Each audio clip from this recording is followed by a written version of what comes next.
Et bonsoir à toutes et bonsoir à tous. Merci d'être là ce soir pour ce nouveau moment de partage, de réflexion et d'ouverture.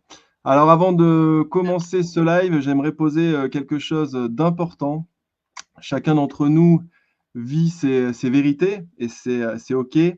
Nous avons tous notre propre façon de voir, de ressentir, de croire. Ici, on ne cherche pas à imposer une vision ni à convaincre à tout prix. Ce qu'on propose, c'est simplement de partager une parole, une expérience, un savoir, une ouverture.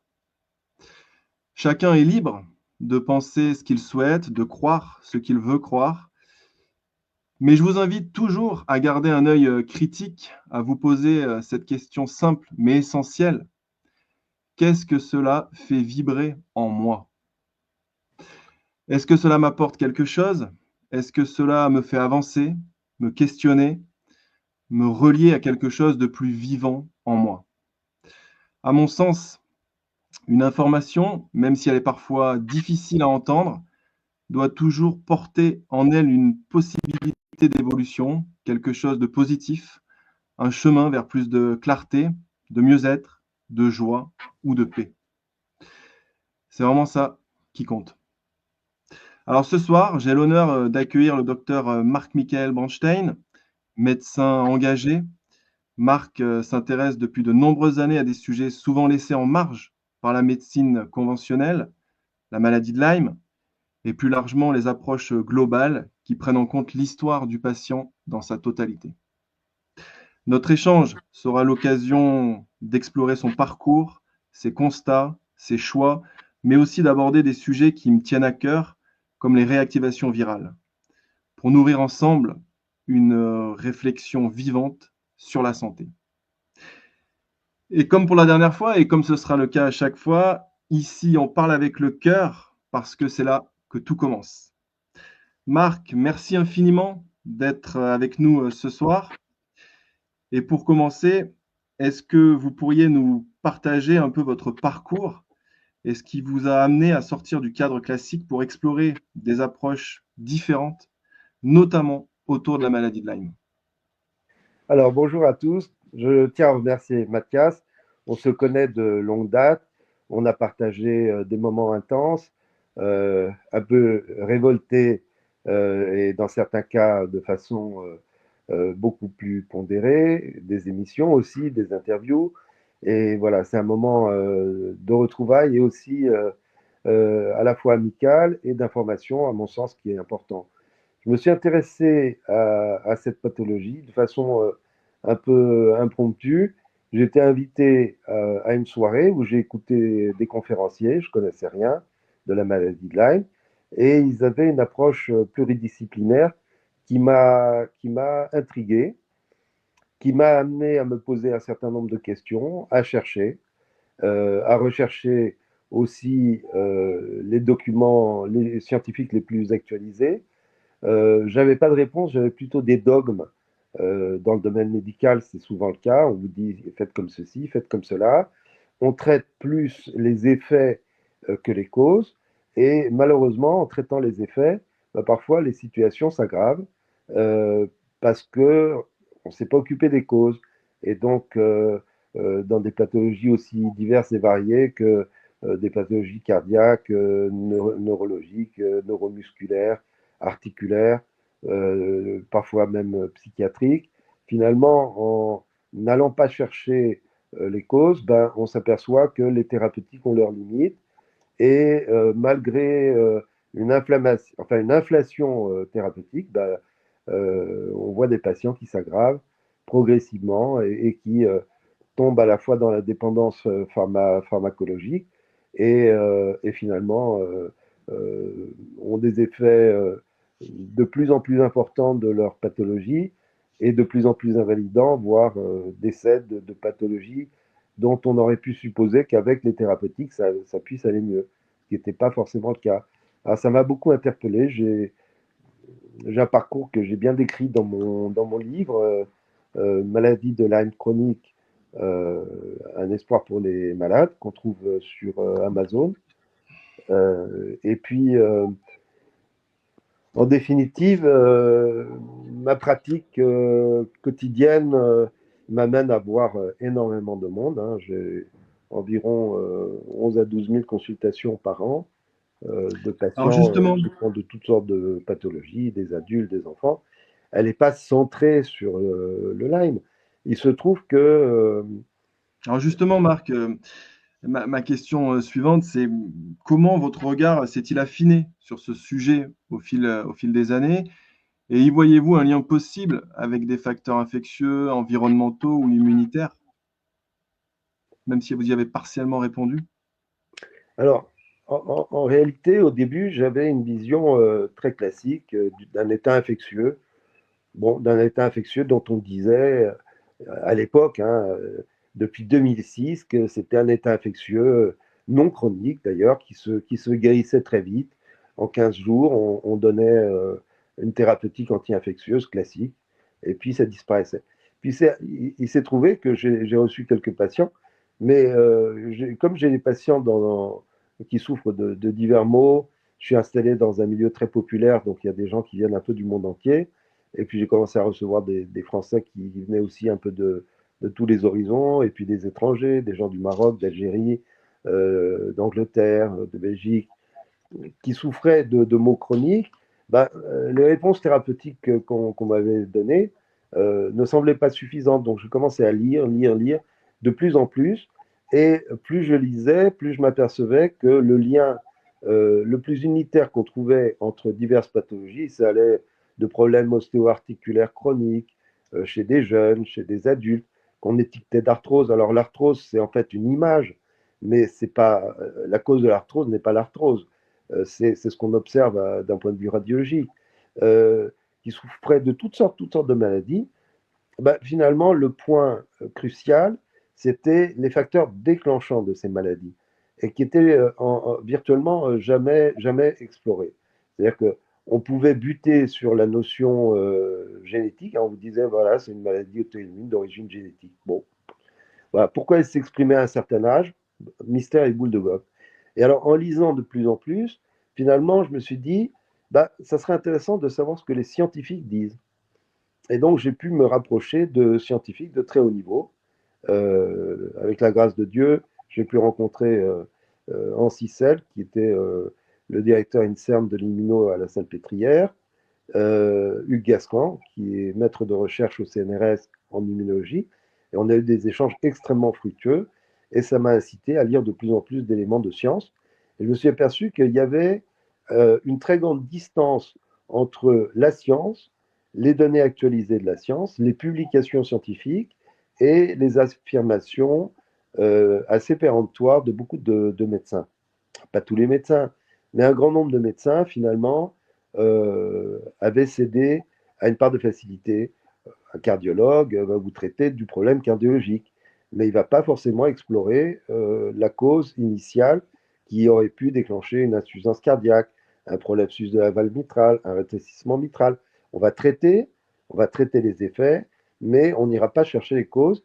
Et malheureusement, les causes, souvent, ben, elles sont pluridisciplinaires parce qu'il va y avoir une implication neurologique ou rhumatologique ou cardiologique ou endocrinienne.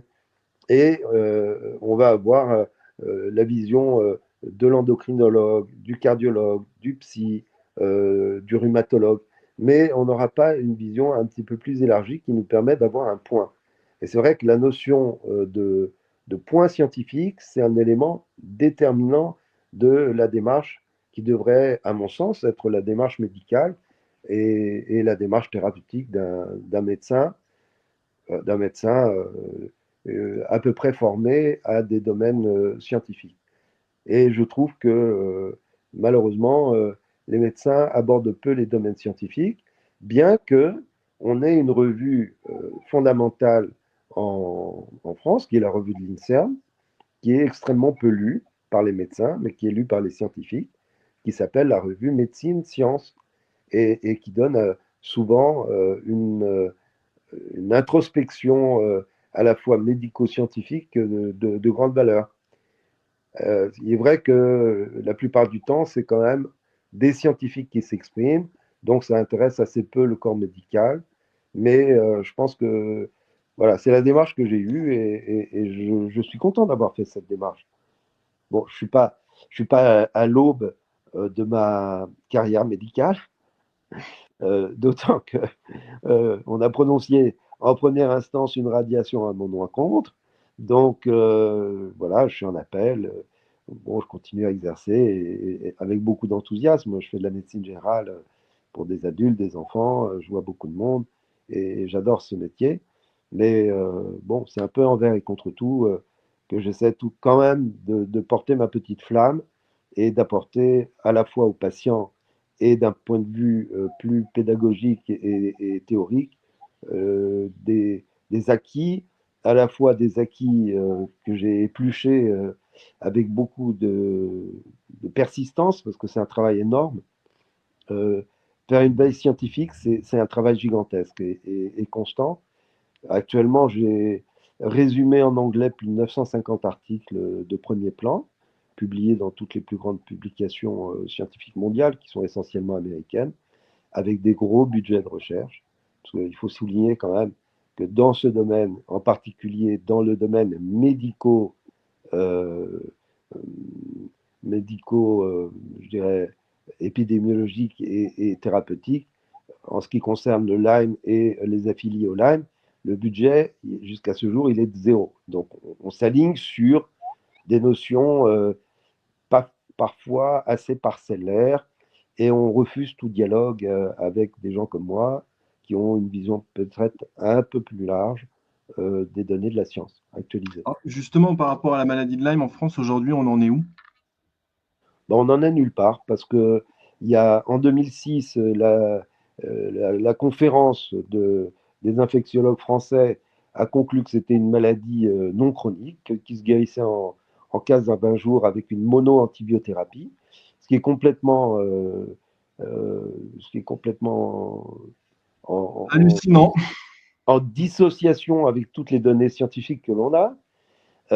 C'est fondé sur les dires du CDC, puisque le CDC d'Atlanta, en 2005, en décembre 2005, avait adopté cette position.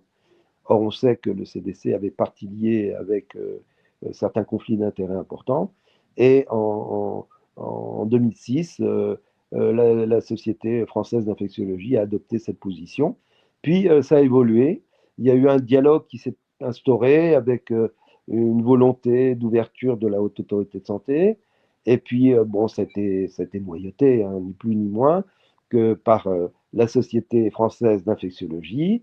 Donc, il y a des professeurs très éminents, chefs de service, qui ont donné le là, qui n'ont pas écouté ce que disaient certains scientifiques, notamment des gens qui faisaient partie de cette commission. Ils ont conclu très récemment que finalement, il y avait une maladie chronique qui se guérissait toujours en 15 jours avec une monothérapie. Voilà. Et puis sinon, s'il y avait encore des résidus d'inflammatoires douloureux, invalidants et tout ça, il fallait passer à la case psy. Alors donc, c'est une maladie infectieuse chronique qui se traite avec des éléments de psychiatrie. C'est intéressant ça. Et puis éventuellement un passage au service antidouleur. Bon, quand on connaît un peu le Lyme chronique, on rigole doucement parce que c'est en désaccord complet avec toutes les données publiées.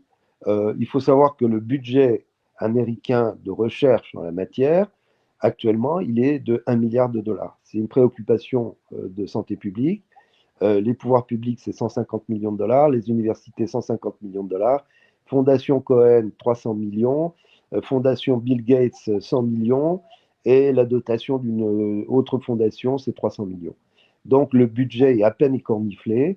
Aujourd'hui, on a quand même énormément de publications et d'équipes qui travaillent dessus. Les publications sont de très très haut niveau en biologie cellulaire, en immunopathologie et en thérapeutique.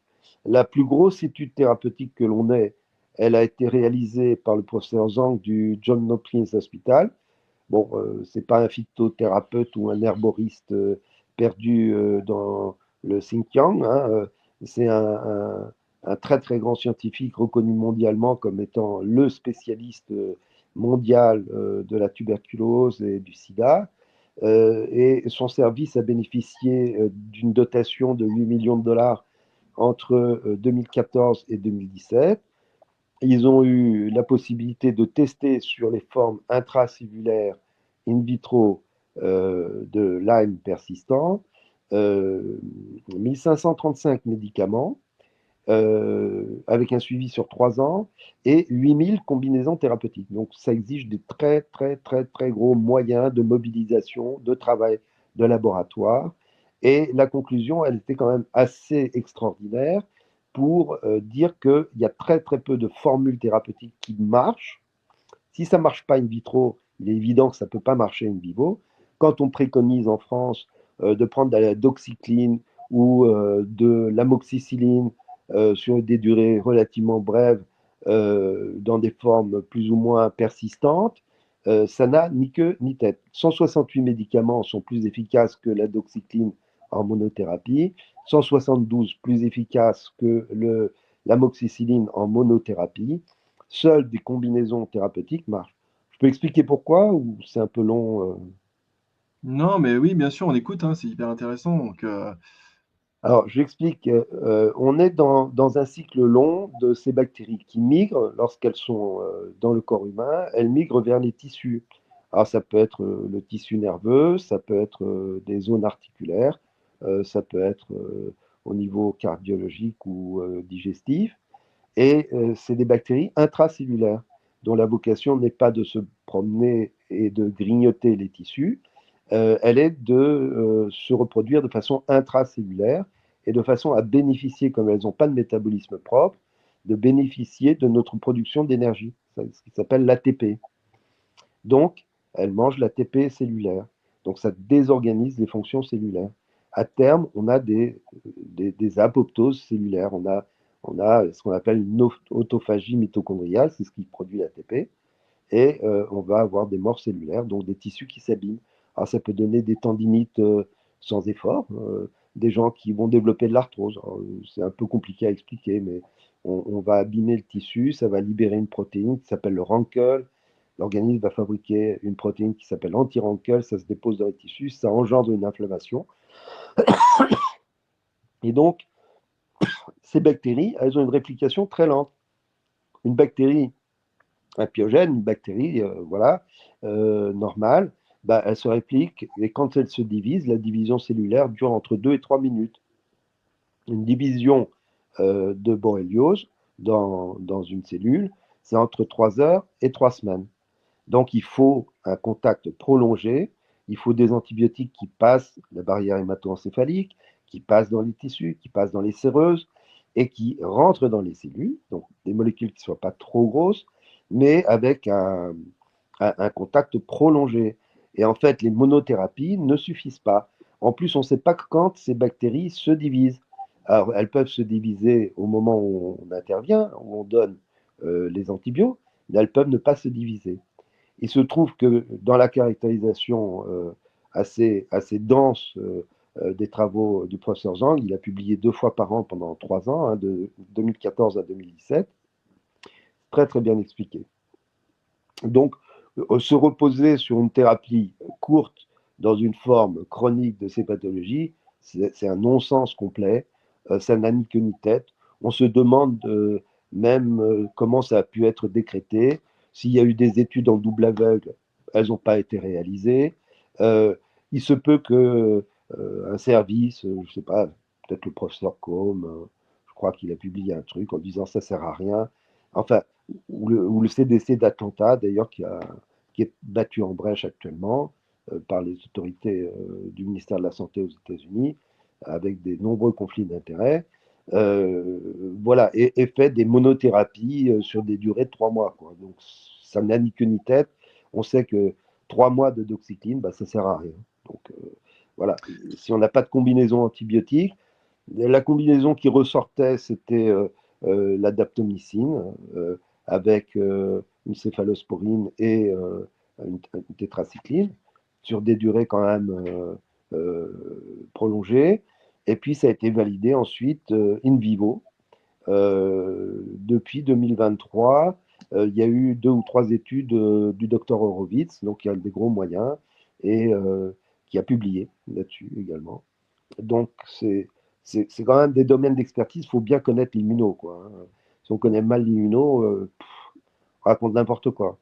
Donc, bon, il se trouve que les professionnels de santé français, à mon avis, actuellement, se sont un peu fourvoyés et ont un peu fait fi de ce que les scientifiques nous apprennent. C'est mon sentiment. Moi, en tout cas, ce que je retiens en tant qu'ancien président d'association, on avait quand même pas mal d'adhérents. On était monté, je crois, à 5000 adhérents, et des nombreux contacts que j'ai pu avoir avec des patients en recherche de solutions. Ce qui était très surprenant, c'est que systématiquement, j'avais des gens qui me contactaient avec des diagnostics, toutes sortes de diagnostics, que ce soit des spondylarthrites ankylosantes, des fibromyalgies, des scléroses en plaques, des maladies de Crohn, enfin toutes les pathologies chroniques actuelles. Lorsque ces personnes contactaient des médecins systématiquement, c'était systématique. Toutes recevaient un diagnostic de maladie de Lyme. Toutes, toutes. Comment on Alors, peut il se trouve expliquer ça? que, en fait, bon, moi j'ai beaucoup travaillé sur la maladie de l'ANA avec le président et le vice-président de la Société française d'immunologie. Donc on ne peut pas me taxer de charlatanisme pseudo-scientifique qui ne connaît pas les thérapeutiques. Bon, ça c'est pipotis et pipota. Il faudrait venir avec une documentation un peu sérieuse. Je crois qu'aujourd'hui, j'ai la documentation la plus fournie d'un point de vue scientifique que l'on puisse avoir en France, si ce n'est en Europe. Donc, bon.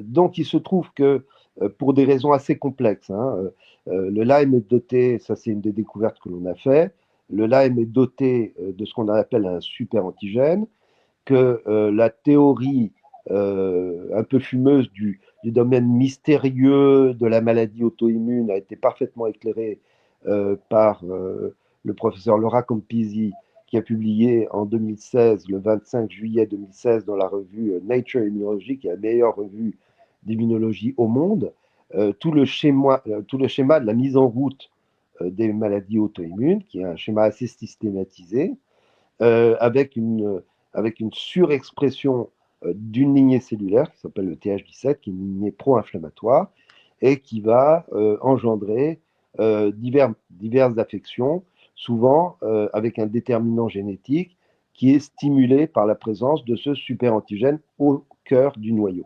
C'est pas la théorie épitopique. Donc c'est quelque chose qui est assez ouvert aujourd'hui et qui devrait être exploré de façon beaucoup plus systématique en médecine interne et qu'il n'est pas. Donc on vous dit, écoutez, vous avez une maladie auto-immune, voilà comment ça se soigne. Vous allez prendre de la cortisone, des anti-inflammatoires, ça ne marche pas, du méthotrexate, c'est insuffisant, on passe aux anti-TNF. Bon, il faut savoir que le débat scientifique de haut niveau, il n'a pas vraiment lieu au cœur de la médecine. Le médecin est déjà très, très, très occupé et reçoit une information de la part des laboratoires. Les anti-TNF qui représentaient à peu près 250 millions d'euros de chiffre d'affaires en France il y a une quinzaine d'années, aujourd'hui absorbent quand même 12 milliards d'euros des dépenses de médicaments. Ces 12 milliards d'euros, ce n'est pas des euros perdus pour tous, puisque ça va dans la poche des laboratoires, qui donnent l'information qu'ils veulent aux médecins. Et les médecins appliquent ça. Il y a des anti-TNF qui valent vraiment beaucoup d'argent. Chaque patient est un client pour le laboratoire. Et comme les médecins connaissent assez peu le domaine de l'immuno et les fonctions, autrefois, les anti-TNF qui étaient tumor necrosis factor, donc qui protégeaient, enfin le TNF-alpha, c'est quelque chose qui nous protège de l'élaboration malheureuse de cancer. Les anti-TNF étaient limités à une durée de 50 traitements. Aujourd'hui, c'est l'argamanu, ad vitam aeternam si on peut. Et puis, bon, bah, les gens vont pouvoir quand même développer des cancers derrière. Et comme on n'a pas traité la cause, mais qu'on en traite toujours les effets, c'est-à-dire la surexpression de facteurs d'inflammation, les pathologies évoluent. Elles évoluent. Alors, on va avoir. Les cancers explosent. Comment? Et les cancers explosent. Ah, il y a une explosion des cancers, ça c'est clair. Bon, il y a Bien peut-être sûr. différents facteurs Bien environnementaux sûr. aussi, hein. Je pense qu'il y a des facteurs environnementaux. Pas Mais l'attribuer à ça, mais en tout cas, on peut que constater qu'aujourd'hui, il y a une explosion des cancers, évidemment, quoi. ouais. Alors, et puis, vous savez, avec le vieillissement, il y a des modifications et un vieillissement du système immunitaire. Quand on parle de pathologie chronique, on parle d'immuno avant tout. Il y a l'immunologie, en fait, pour caractériser les choses de façon simple, la médecine, c'est la caractérisation de l'expression d'une maladie. Voilà, le patient avait les pieds plats, les yeux bleus, l'arrêt au milieu, et il était donc propriétaire d'un bar tabac. Et j'ai la preuve, puisqu'il y avait 50 patients qui étaient propriétaires d'un bar tabac. Euh, c'est des corrélations. Mais corrélation n'est pas démonstration d'un point de vue scientifique. L'immunologie, c'est de la science pure et dure. On essaie de trouver les causes et les effets. C'est-à-dire que vous avez un facteur causal, et puis vous avez une évolution morbide dans le cadre que l'on essaie de définir et de découvrir. Donc c'est le propre de la démarche scientifique, c'est d'essayer de découvrir les causes et les effets et comprendre qu'effectivement, il n'y a pas d'effet sans cause. Et à ce moment-là, de pouvoir identifier la cause, et quand il y a une identification de la cause, éventuellement de traiter la cause. Hmm. Alors en parallèle, moi ce que j'aimerais aborder, c'est un sujet qui me touche personnellement, c'est celui des réactivations virales. Alors même s'il y a pas toujours pas toujours central dans les protocoles, on entend de plus en plus parler de virus latents qui pourraient jouer un rôle dans les maladies chroniques, mais pas seulement d'ailleurs, dans aussi certaines formes de cancer visiblement. Quelle est votre perception de cette dimension? Alors, en fait, il y a beaucoup d'éléments dans votre question. Il n'y a pas que les virus, il y a d'autres pathogènes qui jouent un rôle. Il n'y a pas que le Lyme, le streptocoque, qui sont, qui sont les bactéries les plus fréquemment retrouvées, hein. Après, on a des rickétsioses, on a d'autres choses qui vont induire des perturbations de notre système immunologique, et ces perturbations vont diminuer un, un élément de défense qui bloque l'expression des virus. Donc, l'interféron, entre autres, diminue. Ça, c'est ce qu'on avait caractérisé dans la recherche qu'on avait élaborée avec le CNRS. Et en baissant l'interféron, on ouvre la porte à l'expression de virus. Alors, ces virus, d'abord, les plus courants, c'est les virus de la lignée herpétique. Donc, il y a herpès virus, il y a varicelle zona, il y a le cytomégalovirus, il y a l'Epstein-Barr virus.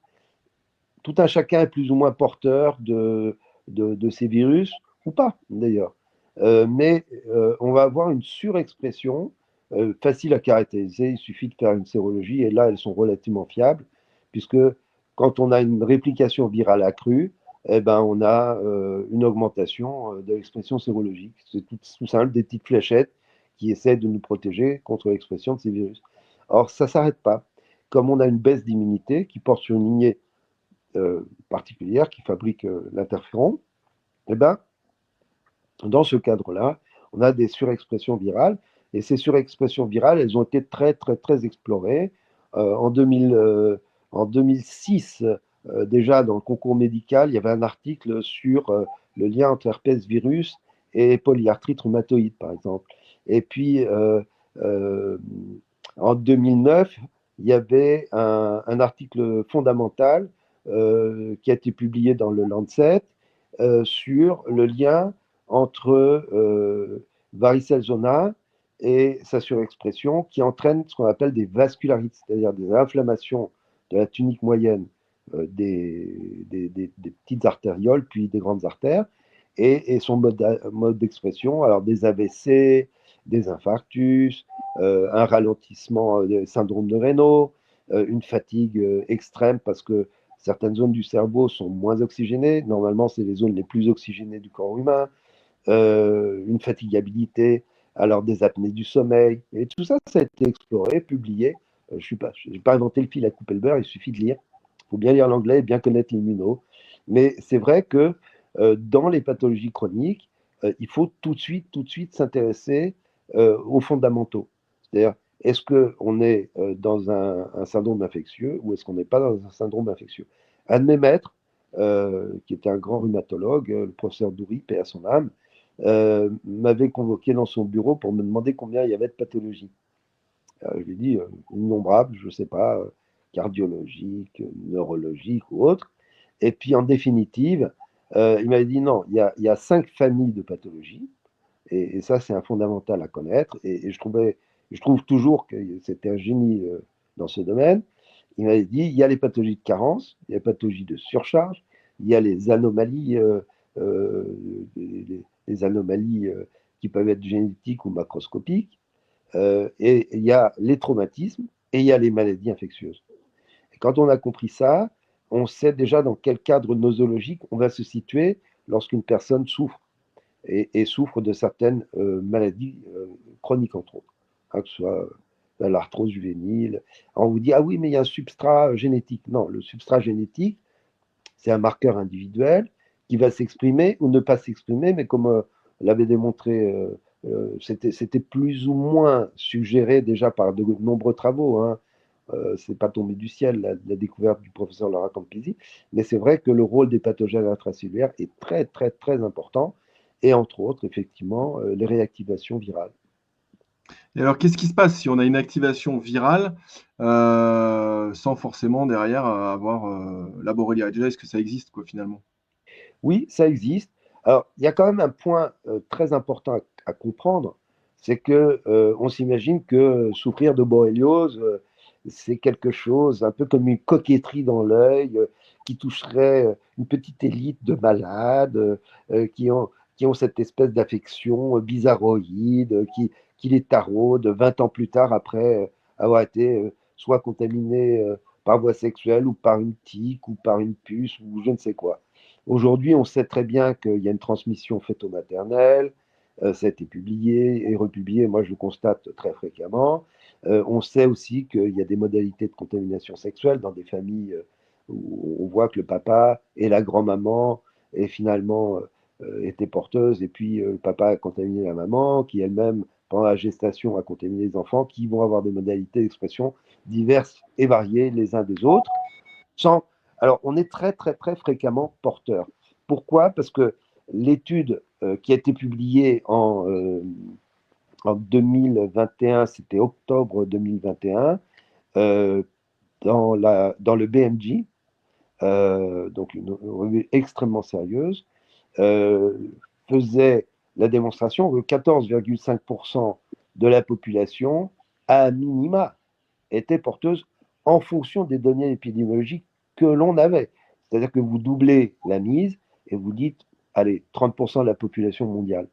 Alors il se trouve que, comme je reçois des gens qui viennent de beaucoup de pays, j'ai un regard un peu plus large sur la question et je me rends compte que dans certaines contrées, un très très très grand nombre de personnes sont porteuses.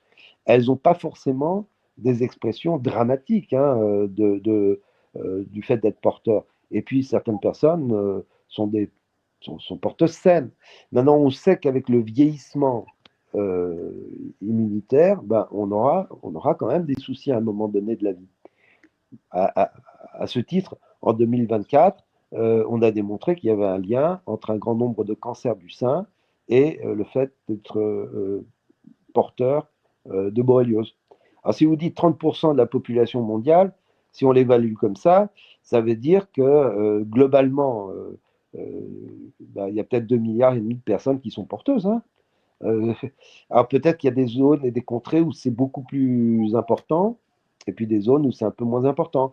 Ils avaient caractérisé au Costa Rica moins de 5% de la population comme étant porteuse. Ça dépend des études épidémiologiques qui ont été réalisées sur place. Donc, Hmm. si on a des études de mauvaise qualité, ben voilà. Il se trouve aussi que les médecins, de façon arbitraire et incompréhensible, se fondent sur deux tests, hein, le test ELISA. Alors, il faut que ce soit positif pour envisager un Western blot. Alors, on sait qu'un test sérologique, c'est pas du tout un test diagnostique, c'est un test de détection avec ses limites. Donc, se fonder sur des tests. Alors, il y a eu une méta-analyse hein, donc, qui a repris en fait toutes les données statistiques qu'on avait. qui montrent que ce double test a une validité de moins de 25%, c'est 24,3% de validité en ce qui concerne le portage, même pas le diagnostic, le portage. Alors se fonder là-dessus pour dire oui, il est malade, non, il n'est pas malade, assez positif, on ne comprend pas pourquoi, parce qu'on l'a déjà traité 15 jours, et puis il n'a pas de symptômes. On peut être un porteur asymptomatique, n'avoir aucun résultat avec le test ELISA ou le test Western blot, et effectivement être malade de ça.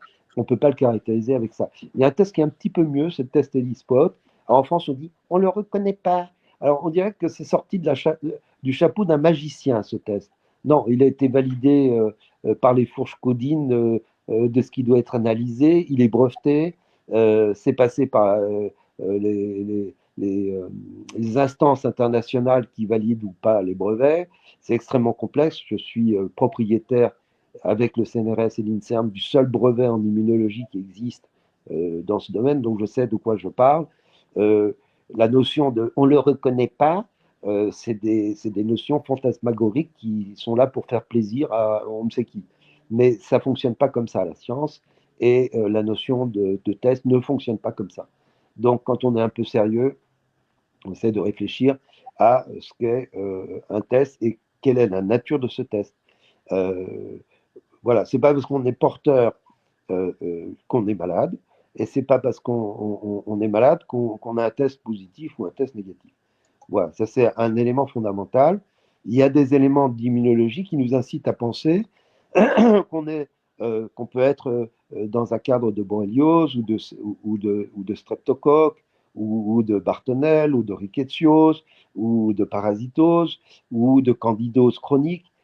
Tout ça, c'est des éléments qui doivent être analysés, sous-pesés et qui doivent être pris en compte pour chaque patient, d'abord en fonction de son histoire et puis en fonction aussi des données cliniques et des données immunologiques et biologiques et biochimiques. Donc ça, c'est des notions très importantes. Alors, Même les données d'examen paraclinique, hein, que ce soit scanner ou autres données, hein, IRM, échographie, il y a toutes sortes de données qui nous donnent des informations. Il alors y a des justement, lésions tissulaires, il y a une vascularité qu'on peut caractériser, qui est déjà évoluée, qui est corroborée par des données biochimiques ou des données immunologiques. Alors, il se trouve qu'en France, on ne peut pas vraiment faire les tests en immuno. C'est un gros, gros problème. Par exemple, quand on vous dit, bah, oui, on a fait une ponction lombaire, on suspectait peut-être, bah, non. Alors, oui, il y a une hyperprotéinorachie, il y a plus de protéines dans le liquide céphalorachidien. Bon, ben, ce n'est pas du Lyme parce qu'on n'a pas retrouvé du Lyme au PCR. Comme c'est une bactérie intracellulaire, on ne va jamais quasiment retrouver du Lyme qui se balade dans le liquide céphalorachidien. Par contre, il y a une protéine qui est caractérisée d'un point de vue scientifique, qu'on ne peut même pas doser en France, qui s'appelle le CXCL13, qui dit, bon, bah oui, vous avez un Neurolyme ou pas. Donc ça, c'est autant d'éléments qui sont extrêmement importants et qui ont des implications ensuite thérapeutiques pour les patients. Alors si on ne peut pas le faire, alors on est fondé sur quoi? À dire c'est oui, c'est non. Bon, on ne sait pas. Ah, de toute façon, c'est 15 jours de traitement réglementaire. Après, vous passez chez le psy. Bon, enfin, on est dans un système. Bon, évidemment, je suis un mouton noir. Bon, j'aimerais bien avoir un dialogue scientifique un jour avec des médecins un peu branchés, et puis pouvoir apporter la contradiction avec des données publiées. Pas des dictates et puis trois petits articles bidons dont on ne connaît même pas la valeur.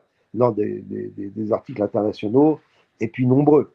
Mais c'est jamais le cas. Voilà. Je suis considéré comme étant un seul petit marginal, mais en fait, je réponds aux préoccupations réelles des patients. Hein. ça on l'a compris, ouais, ça on l'a bien compris, Marc. Euh, alors justement, pour revenir à votre pratique, concrètement, quel type de traitement ou de soutien vous mettez en place, que ce soit du côté des infections, du microbiote ou du soutien global de l'organisme? Waouh! Ah, Petite Mathias, question. vous me posez une question bien vaste. Bon, il faut comprendre que lorsqu'on a une altération des fonctions mitochondriales parce qu'il y a des pathogènes dans les cellules, eh ben, il va falloir ranimer les fonctions des mitochondries. Il va falloir essayer, en tout cas, de débarrasser l'organisme d'une grande partie, si on l'a caractérisé, de la présence de ces bactéries. Ensuite, donc, il y a des éléments qui permettent de stimuler les fonctions mitochondriales. Ça va du NAD, passant par le glutathion, en passant par la vitamine C, des vitamines, qui permettent de soutenir les fonctions mitochondriales. Quand on a les mitochondries qui baissent, on a des douleurs, on a des crampes, on a toutes sortes de problèmes, on a une fatigue aussi très importante. Ensuite, il faut diminuer la présence bactérienne. Alors, parfois, c'est des combinaisons de bactéries. On peut avoir un streptocoque combiné à une bartonelle, combiné à une salmonellose chronique, combiné à la présence d'hélicobactères parce que l'immunité est altérée. Et puis les gens, ils avaient une hygiène de vie qui n'était pas terrible. Donc, il va falloir modifier l'alimentation de façon à avoir une alimentation qui soutienne l'immunité. Ensuite, il va falloir activer et en même temps inhiber la super réaction inflammatoire qui a lieu. Donc, ça nécessite aussi des explorations.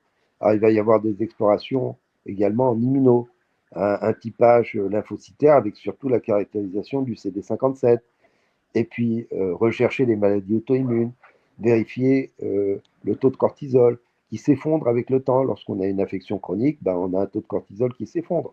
Comme un coureur de marathon, il a épuisé ses ressources.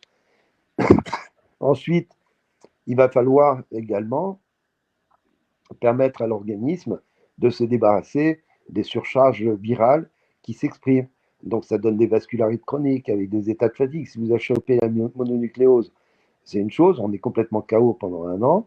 Mais si vous avez une mononucléose chronique avec un Epstein-Barr qui est super réactivé, vous êtes KO tout le temps. Donc ça a des conséquences psychosociales extrêmement importantes. Bien sûr. Désociabilisation, les gens s'enfoncent. Alors, il y a une baisse de sérotonine. Quand il y a une perturbation de la flore intestinale, on va avoir une baisse de la sérotonine. 80% de la sérotonine est fabriquée dans le tube digestif. Si on a un flore intestinale perturbée, eh ben, on a des altérations des fonctions neurologiques.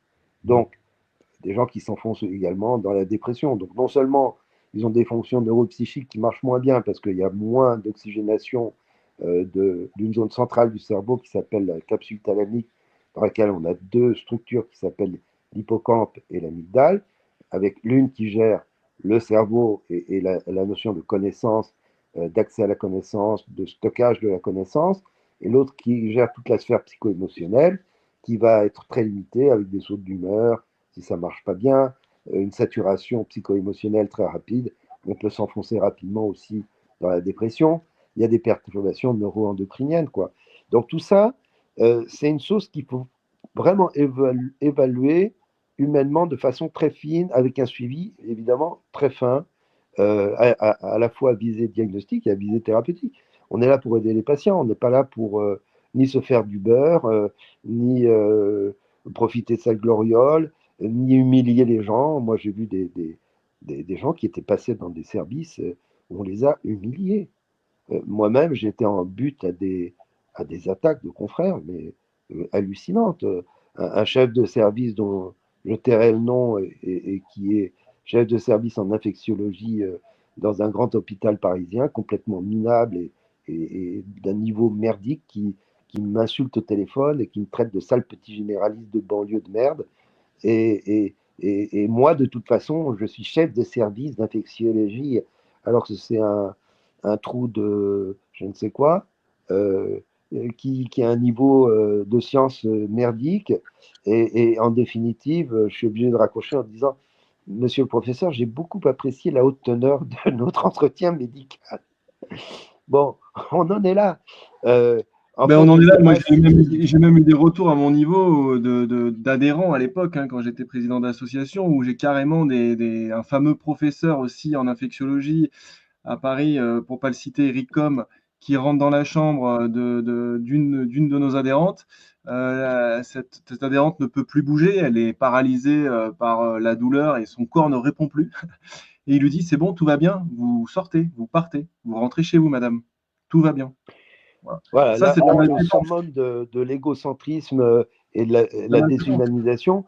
Alors, ce qui est terrible, c'est qu'en fait, quand même, la société fait confiance et paie grassement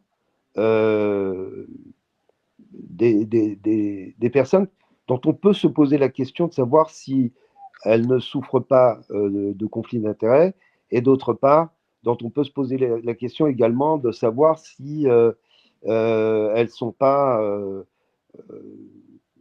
à leur place, si elles sont à leur place ou pas, si leur niveau correspond réellement à la place que la société leur attribue.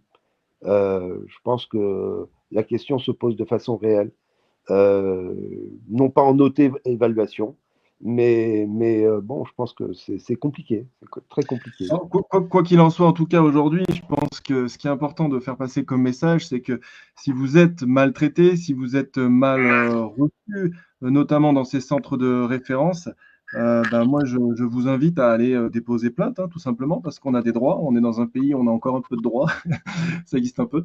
Donc voilà, hein, une plainte au Conseil de l'ordre, voire pourquoi pas du pénal derrière. C'est le cumul en fait, hein, qui peut poser problème pour ces. Et puis bon, après ils doivent quand même répondre devant leur père, donc c'est toujours un peu gênant pour ce genre de professeur. Même si pour nous, en tant que patients, évidemment, voilà, on a peut-être autre chose à faire, quoi. Mais voilà, Vous c'est ça savez, vous savez aujourd'hui. aux États-Unis, là, je commence à avoir le soutien de Robert Kennedy Jr., le nouveau ministre de la Santé, qui est très aligné sur ses positions. Là, je lui fais parvenir mon livre que j'ai traduit en anglais. Donc, j'espère avoir quelques soutiens. Et puis, la recherche avance. Le brevet qu'on a élaboré avec le CNRS et l'INSERM,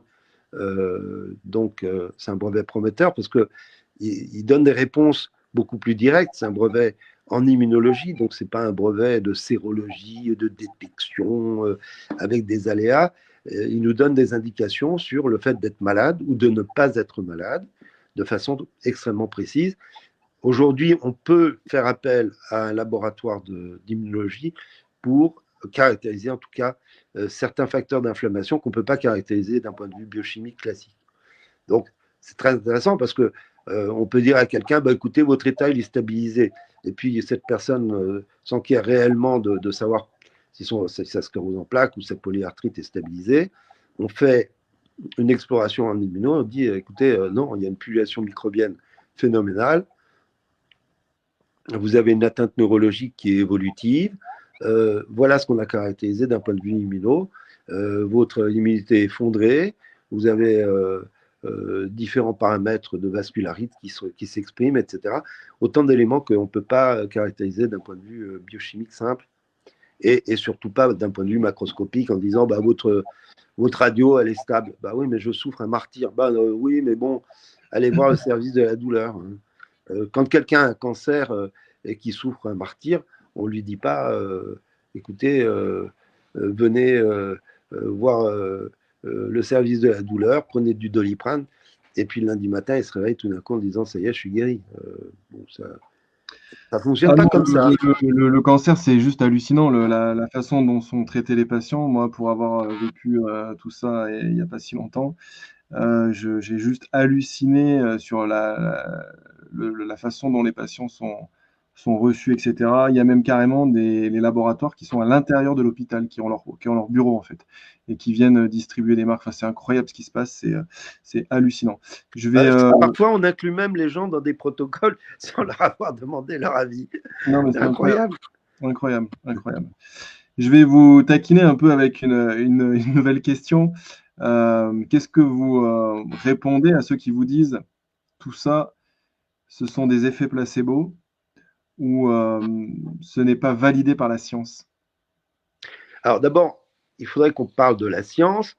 Quel est le niveau de science de ceux qui m'interpellent? Est-ce qu'ils ont fait de l'immuno? Est-ce qu'ils connaissent réellement les données actualisées de la science? Lorsque je suis confronté à des médecins, notamment au Conseil de l'ordre, je viens avec mes données scientifiques, qui sont des données publiées, que j'ai résumées en anglais. J'ai résumé plus de 950 articles en anglais. J'ai ma publication internationale qui a valeur de publication internationale avec le CNRS et l'INSERM. Je parle de données objectives de la science. D'un point de vue thérapeutique, je m'aligne sur que les meilleures équipes au monde ont élaboré. Je ne suis pas un génie, je n'ai pas inventé le fil à couper le beurre et je travaille. Par contre, en face, on a des gens qui sont dans l'idéologie, le dogme, la confraternité bienveillante, qui s'alignent sur tel et tel élément et qui prétendent avoir des données scientifiques souvent très décorrélées des données à la fois cliniques et des données scientifiques publiées par les meilleures équipes et surtout qui n'ont pas de budget. Alors, on a, enfin, c'est l'impression que j'ai, hein, je ne veux pas dire du mal, mais on a l'impression de petits bras qui ont des grandes voix. Alors, c'est très facile de sanctionner un médecin et de dire, écoutez, ce médecin, il ne connaît rien, c'est un charlatan, machin. Bon, ça, c'est de l'invective. On n'est pas dans le débat scientifique. On est dans le débat d'invective. C'est pas comme ça qu'on fait. Hein.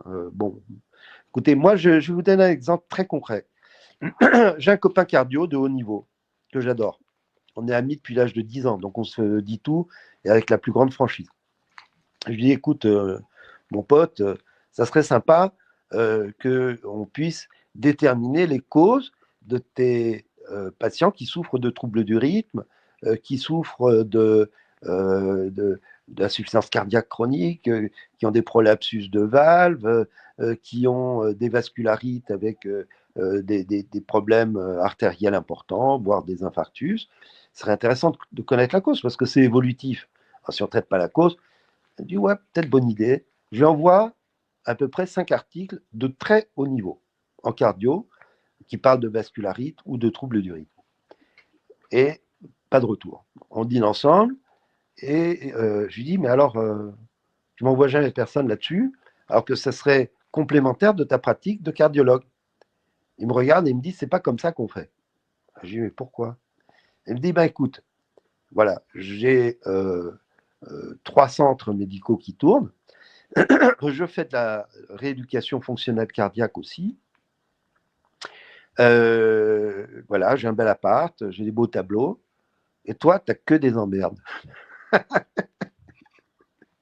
Ça, c'est un argument médical scientifique et de haut niveau. OK? Ça craint. Voilà. On en est là où, effectivement, bon, j'avais par exemple une dame qui était chef de service de réanimation, professeur et patronne du service de la douleur du CHU de Reims. Je ne vais pas dire son nom. Elle m'a adressé des patients avec bonheur, puisque j'ai sorti un certain nombre de patients de situations désespérées, avec une inflation évidemment dentalgique, de morphinique et une dépendance extraordinaire, perte de repères sociaux, perte de vie familiale, perte de logement, de travail, de tout ce que vous voulez.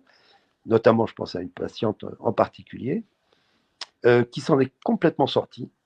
Ça a pris du temps, ça a pris 2 ans. Et puis, elle a retrouvé un logement, un petit logement au début. Elle a remonté une société. Elle était surdouée en informatique, donc elle s'en est sortie. Elle a retrouvé un appartement. Elle a retrouvé un conjoint. Voilà. Et donc, cette dame m'avait adressé un certain nombre de patients et elle a été très contente de mon travail. En 2018, j'ai eu une première attaque. Vous étiez aux premières loges. On m'avait défendu de façon formidable. On s'est battu ensemble. Et j'ai sollicité le témoignage de cette dame qui a un poids quand même en médecine. J'ai plus jamais eu de nouvelles. La peur aussi, la peur de la confraternité joue un rôle important. Et il ne faut pas se leurrer. Et bon, voilà, j'en prends plein la figure. Bon, maintenant, ok, j'ai l'âge de la retraite, j'ai fait un peu ma vie, je ne suis pas un bébé, je ne suis pas un enfant de cœur non plus. Je comprends la malveillance et voilà un certain nombre de prébendes, d'entre-soi. Je travaille dans un lieu qui n'est pas forcément le plus recommandable de France. C'est un choix assez idéologique aussi, hein, parce que je ne suis pas obligé de venir du milieu où je travaille. J'estime que la bonne médecine doit être pratiquée absolument pour tous. Donc, c'était mon point de vue. Alors, aujourd'hui, beaucoup de patients vont en Allemagne ou vont en Espagne ou en Suisse avec plus ou moins de réussite, plus ou moins de bonheur pour se faire soigner. Il se trouve que malheureusement, c'est des soins qui devraient être prolongés, qui sont quand même parcellaires. Ils repartent requinqués, mais ils ne sont pas guéris. Donc finalement, assez rapidement, le soufflet retombe et ils sont obligés de retourner. Bah, ils s'en tirent à 100 000 euros par an. On est dans un système de santé où il y a une gabegie phénoménale d'un point de vue thérapeutique, avec des thérapeutiques pas forcément très efficaces. Et dans un certain nombre de maladies, on devrait traiter les causes, et puis finalement, c'est pas très dispendieux. Voilà, on est capable de payer pour des changements de sexe, mais on n'est pas capable de payer pour prendre en charge des patients, somme toute, avec des sommes assez modestes, avec des thérapeutiques ambulatoires et un suivi ambulatoire de bonne qualité. Bon, voilà. Il y a plein de choses que j'arrive pas à comprendre. Je ne sais pas si c'est la vocation de médecin qui, qui a été trahie. Je ne sais pas. Bon, il se trouve que l'entre-soi joue beaucoup dans la façon dont on me juge. Bon, voilà, je suis pas, j'ai pas un cabinet où je prends 350 balles par consultation avec finalement un air hautain où je suis pas hospitalier, chef de service. J'avais pas cette vocation. Bon, voilà, je me sens plus proche du docteur Schweitzer que du professeur Trucmuche. Bon, c'est surtout si j'estime que le professeur Trucmuche n'était pas très compétent. Enfin, voilà. Pour conclure, docteur, quel message vous aimeriez transmettre à celles et ceux qui nous regardent ce soir, qui vivent des symptômes inexpliqués ou qui accompagnent un proche dans un parcours médical loin d'être facile? Ben, je les inciterai d'abord à lire mon petit livre, parce que c'est un livre qui est accessible pour tous, où j'ai vraiment vulgarisé beaucoup de données scientifiques, et j'ai fait une synthèse qui est vraiment intéressante. Ça, c'est un point qui, à mon sens, est important, parce que l'idée, c'est d'éclairer les patients afin qu'ils fassent leur choix. Ça veut dire se traiter des symptômes, mais aussi rechercher les causes pour qu'à moyen, long terme, ils aillent vraiment mieux.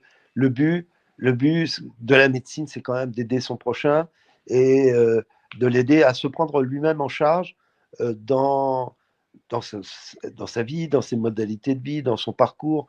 Voilà, c'est apporter une aide à la guérison. Et l'objectif, c'est quand même une guérison, si ce n'est pas une guérison complète, au moins une guérison clinique. Et voilà, c'est tout ce que je peux dire.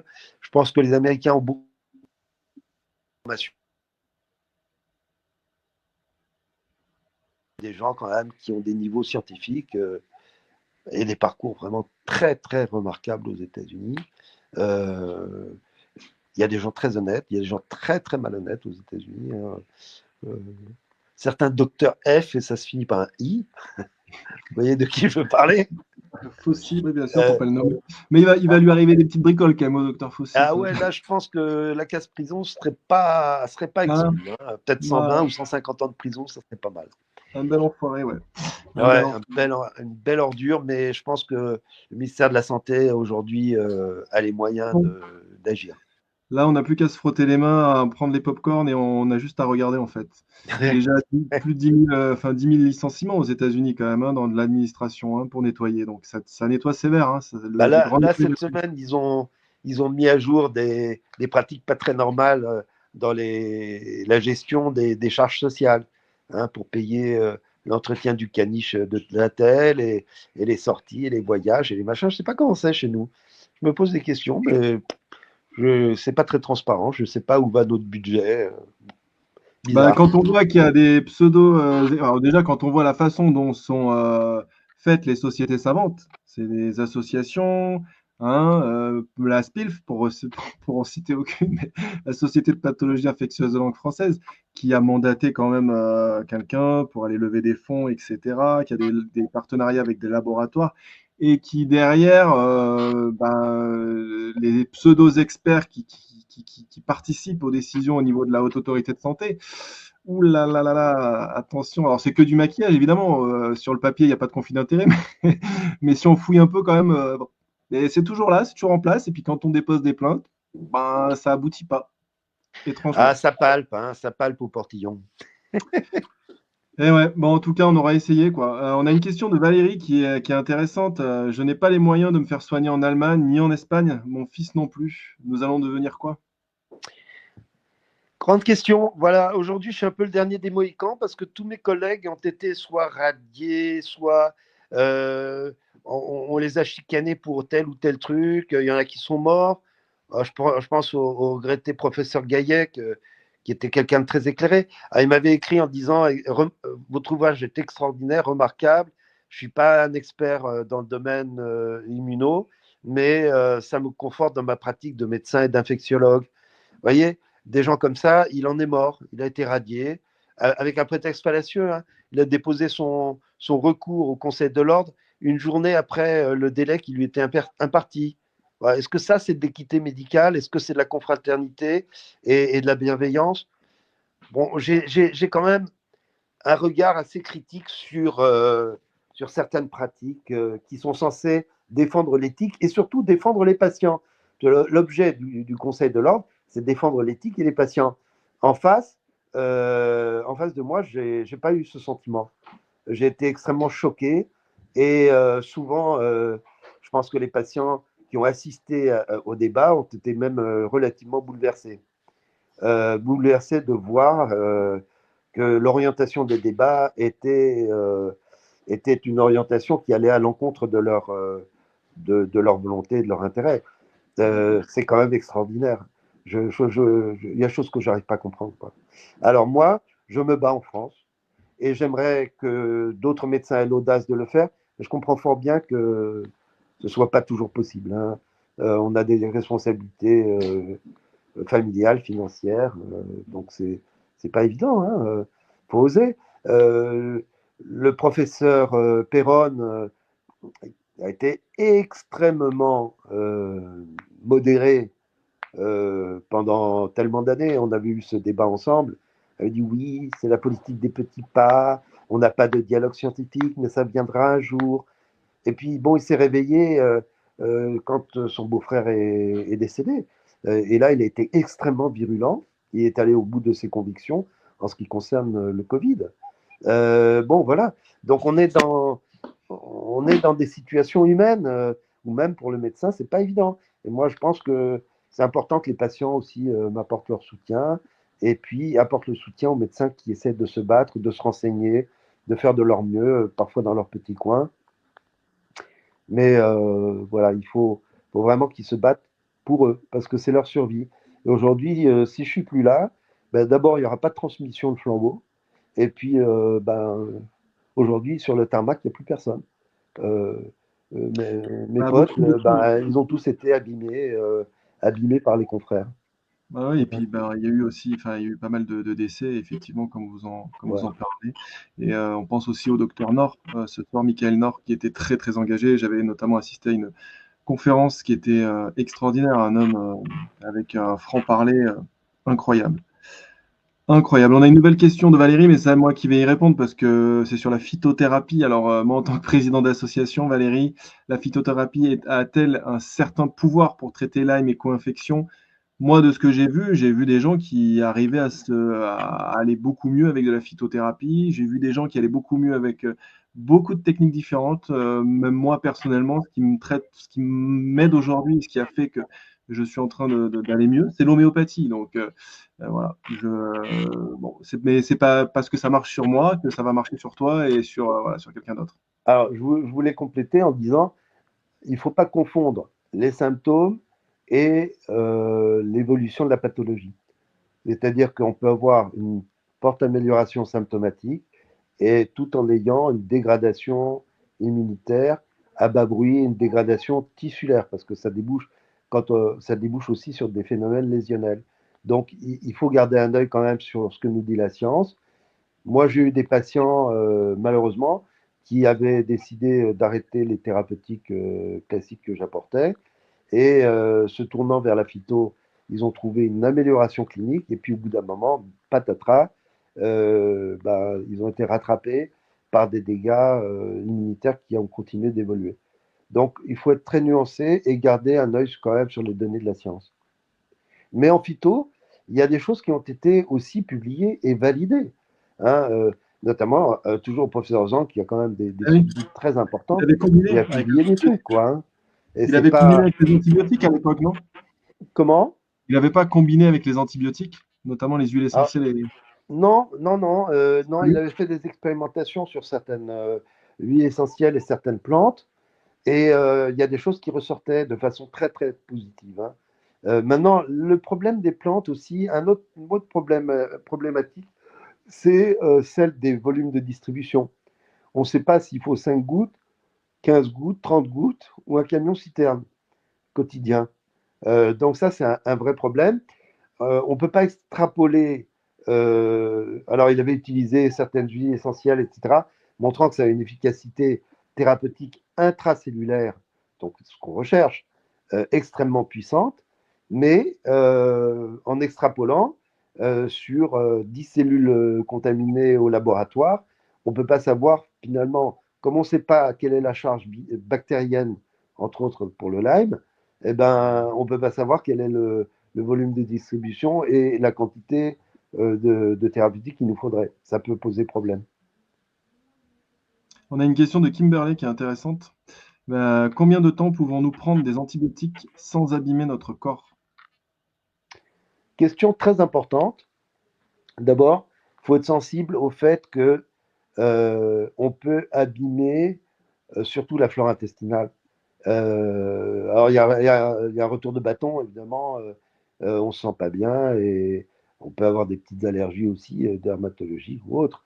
Maintenant, d'un point de vue thérapeutique, les antibiotiques, dans mon expérience personnelle, hein, ça a beaucoup, beaucoup amélioré l'état hépatique et rénal de mes patients. Donc ça, c'est un suivi. Il faut avoir un suivi mensuel, voire tous les 2 mois, des fonctions organiques et biologiques. Puis il faut surveiller la flore intestinale et soutenir tout ce qui peut protéger la flore intestinale, évidemment. Donc voilà, c'est la durée des antibiothérapies. euh, voilà, elle est dépendante des résultats qu'on a d'un point de vue biologique aussi. Hein. Bon, quand on dit les antibiotiques, c'est pas automatique, c'est un slogan. Bon, c'est un slogan amusant, mais ça n'a pas de vraie pertinence quand on vous dit ah oui, mais le risque de résistance est augmenté. Alors, il faudrait savoir dans quelles circonstances c'est augmenté, quelles ont été les expérimentations qui ont présidé à ce risque de résistance. Alors, ça a été fait en Angleterre, cette expérimentation, ça n'a même pas été fait en France, en réanimation, dans des patients lourds, souffrant de pathologies extrêmement lourdes, et on avait montré qu'une mono-antibiothérapie augmentait effectivement le risque de résistance dans un milieu particulièrement favorable à des résistances bactériennes. Les bits et bien. Alors, le taux de résistance, c'est très simple. Hein. Le taux de résistance, il est de 1 sur 10 puissance 7. C'était caractérisé. Voilà. Vous avez 10 puissance 7 bactéries, bah, il y en a une qui sera résistante et qui risque de transmettre à d'autres des facteurs de résistance. Quand vous avez une bi-antibiothérapie, le facteur de résistance en milieu euh, de réanimation, il est de 1 sur 10 puissance 14. Donc là, c'est déjà beaucoup, beaucoup moindre. C'est vraiment assez peu de résistance. C'est pour ça qu'en réanimation, on utilise des bi, voire des tri-antibiothérapies. Ensuite, d'abord, ce n'est pas des bactéries de ville. Hein. On ne parle pas de la résistance de bactéries de ville. Hein. On parle de choses vraiment très particulières. Ensuite, les trithérapies, c'est 1 sur 10 puissance 21. Donc là, on commence à planer dans les sphères vraiment. Il faut une bactérie sur 10 puissance 21, ça fait vraiment très très peu de bactéries résistantes. Et les quadrithérapies, c'est 1 sur 10 puissance 28. Donc, qu'on ne nous ramène pas des colportages pour en faire une règle universelle d'une étude qui a été menée en milieu de réanimation chez des patients fragiles avec des facteurs de risque de résistance bactérienne extrêmement accrus dans un milieu spécial. Ce n'est pas la résistance qu'on rencontre en ville. Très intéressant tout ça, docteur. On va conclure. On va conclure. Merci Marc pour votre Merci parole, Mathias. pour votre présence et puis pour l'ouverture que vous portez dans un monde médical souvent trop rigide, j'ai envie de dire. Merci à vous toutes et à vous tous d'avoir été là avec vos questions, votre écoute. La semaine prochaine, nous recevons Gilles Lartigot. Donc, n'hésitez pas à vous inscrire, ça va être très intéressant. Lanceur d'alerte sur des sujets de santé qui nous concernent tous. Il a écrit 2 livres, Hit 1, Hit 2, et puis un dernier que j'ai là, La jungle alimentaire. Hop là. Voilà, donc Gilles, la semaine prochaine à 20h. Et comme toujours, ben, ici, on parle avec le cœur parce que c'est là que tout commence. Je vous souhaite à toutes et à tous une très bonne soirée. Et si vous estimez que ce live a pu être utile, pensez à le partager autour de vous. C'est comme ça que l'information circule. C'est comme ça que petit à petit, les choses bougeront. Parce qu'il est temps que les gens sachent ce qui se passe réellement. Bonne soirée à tous. Merci, merci Mathias. À Merci. bientôt.